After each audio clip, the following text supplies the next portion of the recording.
Assalamualaikum warahmatullahi wabarakatuh. Perkenalkan, nama saya Tria Yuniarsih. Di sini saya akan mempresentasikan proposal bisnis plan dari CV Triva. Berikut ini adalah logo dari perusahaan kami, di mana logo ini mempunyai makna bahwa CV Triva akan menjadi CV atau perusahaan yang bersinar seperti emas dan tentunya juga menjadi raja di kalangan cookies lainnya. Pertama-tama saya akan memaparkan tentang latar belakang perusahaan kami. Yang pertama ada profil dari CV Triva. CV Triva merupakan sebuah usaha dagang yang bergerak di bidang makanan berupa cookies. Owner dari CV Triva yaitu saya sendiri, Tria Yuniarsih. Alamat perusahaan kami yaitu berada di Jalan Kolonel Marhadi, nomor 27, Nambangan Lor, Kecamatan Manguharjo, Kota Madiun, Jawa Timur.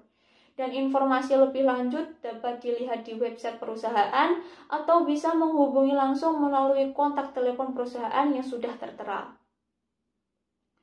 Perusahaan kami mempunyai visi dan misi juga tentunya. Visi dari CV Triva sendiri yaitu perusahaan yang menyediakan makanan ringan dengan harga yang ekonomis serta membantu negeri untuk meningkatkan perekonomian masyarakat luas. Sedangkan misinya yang pertama yaitu CV Triva ingin menciptakan lapangan pekerjaan guna mengurangi pengangguran di Indonesia. Yang kedua yaitu membentuk seorang pengusaha yang baik. Yang ketiga yaitu membantu memenuhi akan vitamin yang diperlukan oleh tubuh. Dan yang keempat yaitu memuaskan pelanggan dengan memberikan kualitas dari makanan ringan yang bagus.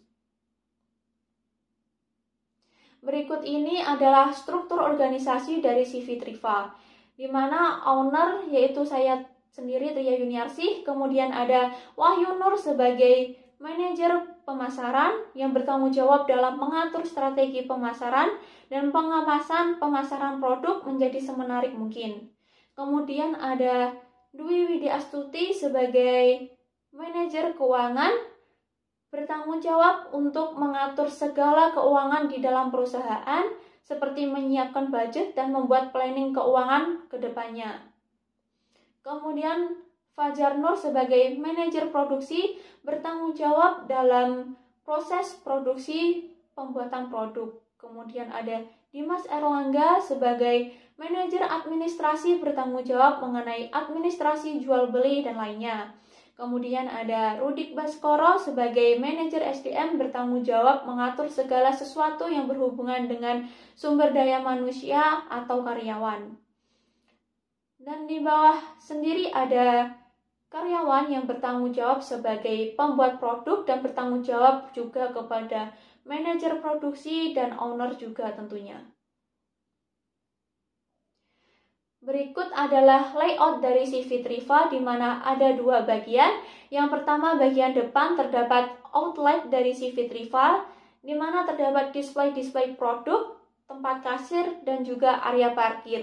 Yang kedua, bagian belakang terdapat rumah produksinya, di mana di dalamnya terdapat musola yang berfungsi untuk tempat ibadah, ada ruang kantor yang berfungsi sebagai tempat meeting, kemudian ada ruang gudang produk berfungsi sebagai tempat penyimpanan produk yang sudah jadi. Kemudian terdapat ruangan administrasi yang berfungsi untuk segala kearsipan dan administrasi jual beli dan lainnya. Kemudian juga ada ruangan penyimpanan bahan baku berfungsi untuk menyimpan bahan baku agar aman. Paling belakang sendiri terdapat ruang peralatan, ruang pemanggang, toilet, dan juga kamar ganti pakaian. Di perusahaan kami tentunya juga ada pintu darurat yang berfungsi untuk berjaga-jaga apabila ada hal yang berbahaya yang tidak diinginkan. Mengenai produk, berikut pemaparan singkat tentang produk dari CV Triva. Di sini terdapat logo produk CV Triva. Kami menamai produk dengan nama Cocafi, yaitu berasal dari singkatan cookies, mocaf, selfie alias selai ekstrak kulit pisang. Definisi produk Cocafi di sini yaitu cookies merupakan salah satu makanan ringan yang memiliki peminat yang cukup banyak. Hampir semua kalangan mengenal dan menyukai cookies. Namun di dalam produk tersebut kebanyakan tidak ada yang memiliki khasiat di dalamnya. Justru kebanyakan produk cookies di pasaran itu mengandung banyak gula buatan dan memiliki bahan pengawet di dalamnya yang tidak baik untuk kesehatan tubuh manusia. Maka karena itu, perusahaan kami menciptakan Cocafi, di mana cookies ini terbuat dari tepung mocaf yang diberi selai dari ekstrak kulit pisang. Mocaf adalah produk tepung dari ubi kayu yang diproses menggunakan prinsip memodifikasi sel ubi kayu secara fermentasi. Selama proses fermentasi terdapat pula penghilang komponen penimbul warna dan protein yang dapat menyebabkan warna coklat ketika pengeringan. Kondisi saat ini menunjukkan bahwa produk mocaf secara ekonomis jauh lebih murah dibandingkan produk terigu yang selama ini beredar di pasaran. Di dalam cookies Cocafi ini terdapat juga selai ekstrak kulit pisang, di mana pisang adalah salah satu tanaman budidaya paling penting untuk masyarakat yang hidup di daerah tropis maupun subtropis. Alasan kami dalam memilih kulit pisang sebagai selai isian di dalamnya yaitu karena kulit pisang mempunyai kandungan yang cukup lengkap seperti karbohidrat, protein, lemak, kalsium, zat besi, fosfor, beberapa vitamin dan juga mineral di dalamnya. Dari semua unsur tersebut bermanfaat sebagai sumber energi dan tentunya juga untuk antibodi bagi tubuh manusia. Kemudian keunikan dari Cocafi ini yaitu harganya murah, terjangkau untuk semua kalangan karena kami menyelesaikan keadaan masyarakat di Indonesia. Selain harganya yang terjangkau, tetap aman untuk dikonsumsi di semua usia dan bermanfaat bagi kesehatan. Dan juga tentunya keunikan dari Cocafi ini yaitu rasa yang baru dan berbeda dari produk sejenisnya di pasaran. Selanjutnya ada proses produksi dari Cocafi. Bahan-bahan dari Cocafi sendiri yaitu tepung mocaf, telur, mentega, gula halus, susu bubuk, dan baking powder. Sedangkan untuk cara pembuatannya sendiri yaitu ada 5 tahap. Yang pertama tahap pencampuran 1. Hal ini dilakukan untuk mencampurkan bahan-bahan kering seperti mentega, susu bubuk, tepung mocaf, baking powder, dan gula halus selama 3-7 menit menggunakan mixer. Tujuannya yaitu agar memudahkan dalam membentukkan adonan yang rata. Kemudian tahap pencampuran 2. Tahap ini mencampurkan adonan 1 tadi dengan telur selama 1-3 menit menggunakan mixer. Tujuannya agar semua bahan tercampur dengan adanya suatu sistem emulsi dari telur. Setelah tahap pencampuran 2, ada yang namanya tahap pendinginan. Di tahap pendinginan ini, adonan yang telah dimixer tadi didinginkan terlebih dahulu sebelum dicetak dengan suhu 0 derajat selama 10 menit menggunakan chiller.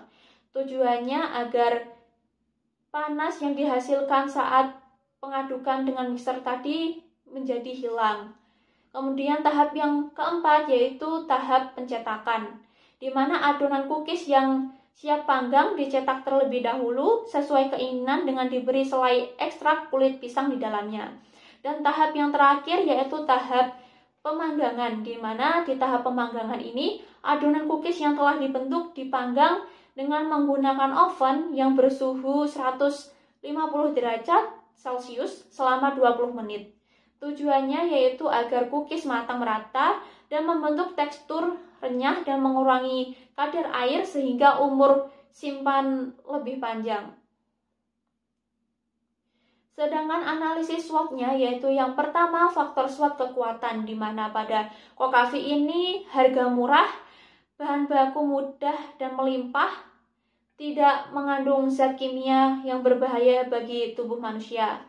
Yang kedua, faktor SWOT kelemahan, yaitu kurangnya pengetahuan masyarakat tentang keunikan Cocafi. Maka dari itu akan adanya strategi pemasaran yang kami rancang agar masyarakat mengetahui produk Cocafi kami ini.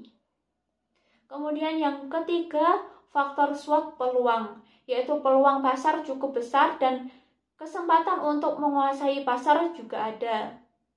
Kemudian yang keempat, faktor SWOT ancaman, yaitu selera masyarakat yang terkadang mengalami perubahan.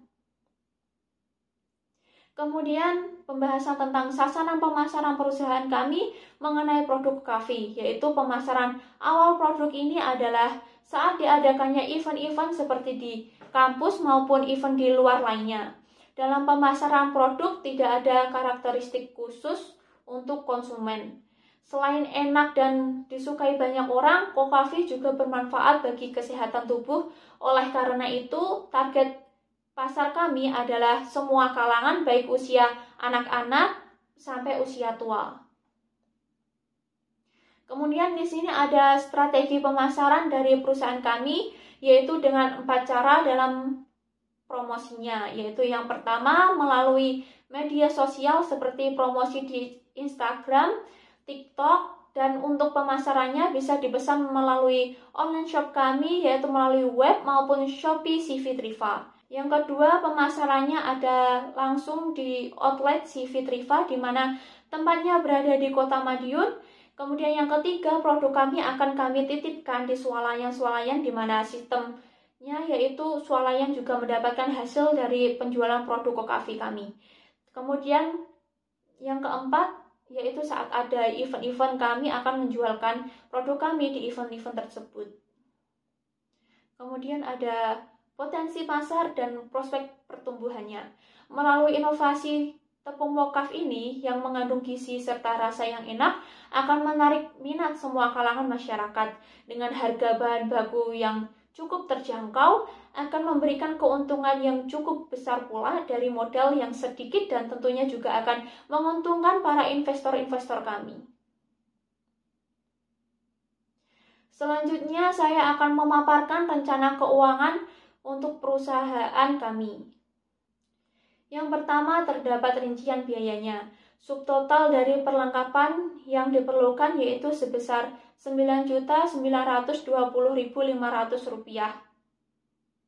Kemudian untuk subtotal bahan produksi sebesar Rp543.000, untuk subtotal perjalanan sebesar Rp400.000, dan untuk kepentingan lain subtotalnya yaitu sebesar Rp1.500.000. Sehingga total dana untuk bisnis coffee ini sebesar Rp12.363.000. Kemudian yang kedua yaitu perkiraan pendapatan dari bisnis coffee ini, yaitu dalam 1 kali produksi coffee menggunakan 15 kilo tepung mokaf akan menjadi 40 kilo coffee. 1 bungkus coffee berat bersihnya yaitu 150 gram, sehingga 1 kali produksi akan menghasilkan kurang lebih 266 bungkus dengan harga per bungkusnya yaitu Rp12.000. Jika dihitung pendapatan kotornya yaitu Rp3.192.000, di mana dengan modal tetapnya Rp10.713.000. Yang ketiga, rencana arus kasnya. Pendapatan kotor Rp3.192.000, biaya produksinya yaitu Rp1.650.000, kas bersih Rp1.542.000, kas dan setara kas di awal Rp12.360.000, kas dan setara kas di akhir Rp13.905.000. Kemudian yang keempat ada analisis BEP-nya. Yang pertama, BEP dari volume sebesar kurang lebih 137 bungkus dengan keuntungan yang didapatkan kurang lebih 128 bungkus. Sedangkan untuk BEP dari harga sebesar Rp6.203 dengan keuntungan yang diperoleh per bungkusnya adalah Rp5.797. Sekian presentasi proposal dari perusahaan kami. Besar harapan kami kepada Bu Indra Ayu Fatmala sebagai investor untuk berkenan dalam berinvestasi kepada perusahaan kami dengan keunggulan perusahaan dan juga produk yang kami miliki dalam prospek keuntungan yang cukup menjanjikan ke depannya. Apabila membutuhkan informasi lebih lanjut, dapat menghubungi nomor telepon yang sudah tertera di awal.